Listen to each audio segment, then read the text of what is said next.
This podcast encourages and empowers you to create your own unique real story, develop your own unique real statement, and discover your own unique real self. The power is yours.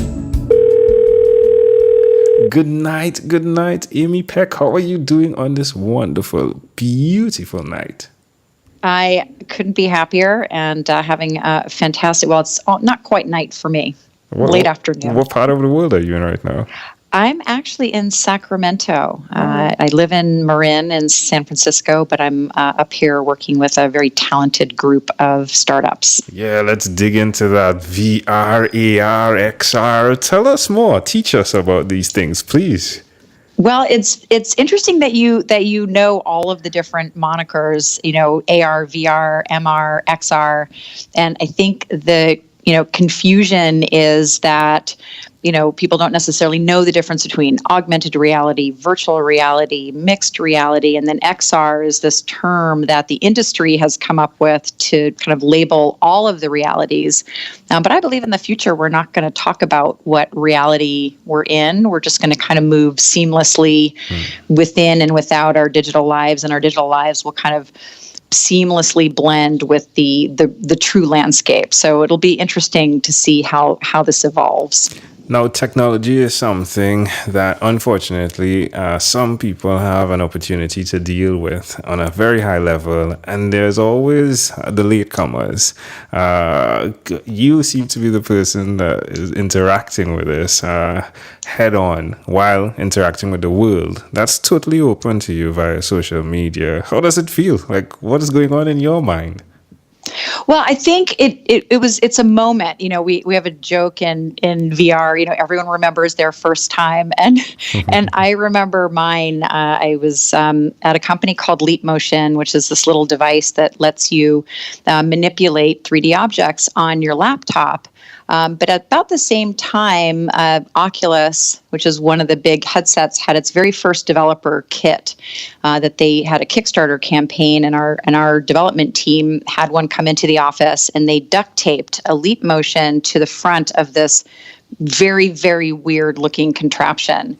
And of course I had to try it on, and that combined with the Leap Motion, I was actually able to see my hands in this virtual environment and play games and move objects. And there was a game developer by the name of Chaotic Moon, and they built a game called Shark Punch, which is exactly what it sounds like. and I just thought, this is the future of everything. And I saw possibilities for education, for healthcare, for industrial, for training, really for just about anything. And so that's really what I've dedicated my career to over the last 5 or 6 years. So tell me, who did you learn how to be a pioneer from? It's been an interesting journey. It's a little, I kind of think of it like a quilt, right? Everyone has had, has sewn a patch onto the overarching quilt. So I can't say that there was one particular person, but I've always been fascinated by just people in business in general. And so I've been someone who has always sought out mentors, and that's been really inspirational and helpful to me, because I think on a visceral level, people do like to share what they know, but you have to be open, and you have to be vulnerable, and you have to ask. And so I had a lot of great mentors throughout my life, both men and women, and even kids. Kids have been really inspirational in my life. And so that's actually, funnily enough, why I'm up here, is now I have become a mentor, and I'm working with an Accelerator program. I'm a venture partner for the Capital Region VRAR Accelerator program, and we have 7 amazing companies here. And I'm up here working with them and helping them, build their dreams for AR and VR. That's amazing. It's a play on words, right? The VantagePoint. Exactly. That's amazing. Well, do tell us one other thing that you've done consistently over the last 3 years, please. Well, over the last 3 years, I would say that I start my day with my top 5 priorities that I've identified the night before. And I couple that with a venti Starbucks Cafe Misto. And I do that without fail. And every single day, that's my first order of business, or what are the 5 top things that I need to do first thing. How does it make you feel to see what you've become through being the pioneer and at the same time fine-tuning what is required to live this life? How does it make you feel? It makes me feel actually really excited to wake up every day, because I'm a lifelong learner, and every single day I learn things from other people. I am a voracious reader, as far as, especially in our industry. And what's really exciting is all of this technology is coming at us so fast, and it can either be really scary, and I think it is scary for a lot of people, because there are many, many very realistic concerns about sort of the negative impact of technology. But I am extremely active in promoting a future technology that we embrace and that we are in control of and that we architect together. And that's something that's very important to me. I flew over 200,000 miles last year speaking globally to different groups of people on technology with exactly that message. Like, let's all get in the game.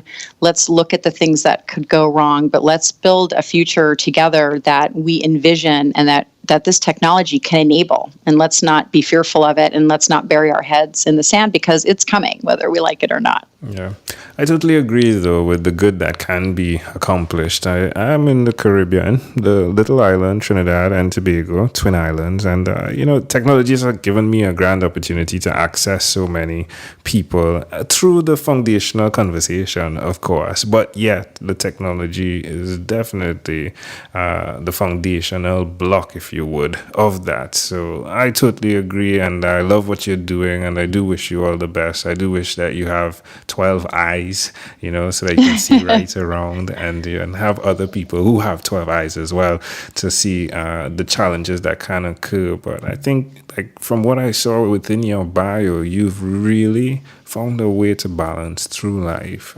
There's the sexual harassment training aspect of what you're a part of, right, in your board roles. It seems as though you're definitely strapping up then for everything that could occur. Is that accurate? It's not. It's that, and it's even more than that. That I think that we, especially with all of the concern around how our data is being used, and then even healthcare, and how people are starting to take more control over their own health. I think that we are all learning that we have a responsibility not only for ourselves and how our data is being used and taking care of ourselves, but also this sort of overarching notion of our humanity, and that we all share a responsibility in the future and our children's future. And that's what I want to see us harness technology for. So it's not so much strapping up as like just opening my arms and saying, look, bring it on. Like, let's all do this together, and let's create this amazing future that, it used to be just artists and directors and authors who've created these crazy worlds for us and imagined them, 25 years before they occurred. And we're here now. And so we now can write what the future is. And so, I'm very excited for what the future holds for all of us. Love it. Well, amazing audience. Again, you're hearing it live from Amy Peck. She is founder and CEO of EndeavorVR. Amy, let's switch gears for a moment. Now, let me invite you into my time machine that is surrounded with beautiful, warm, blue Caribbean water. VR would be really cool right now, right? Absolutely. Especially since it's a little cold and rainy here. Well, do tell me, what is your earliest childhood memory? It's funny. I can remember the very first house that my parents moved into when we moved to Florida. And I remember this shag carpeting and the furniture, and my room is right next to my parents' room. And I literally, I can see it.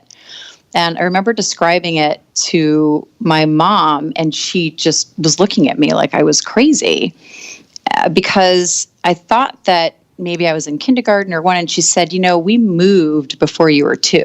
Wow. And so I think those memories are from when I was a baby, maybe 18 months. I could definitely walk. So, because I remember I used to chase the dog around. But yeah, I mean, that, and I see it, I can see it now. Why do you think it's so clear, that memory? Yeah, I think it's the dog. So we had this, they actually got a dog just after I was born. It was a white Samoyed, and his name was Ivan. And so he was kind of my sister wasn't born until I was 6. So that I was sort of an only child with this dog. And so the dog was really like my sibling. And I remember just following the dog around everywhere. And I think just by virtue of wanting to be where the dog was, I just, the layout of the house was just sort of imprinted onto my memory. Wow, that's intriguing. How do you see that memory connecting to who you are today? I think it's allowed me to really be curious and an observer.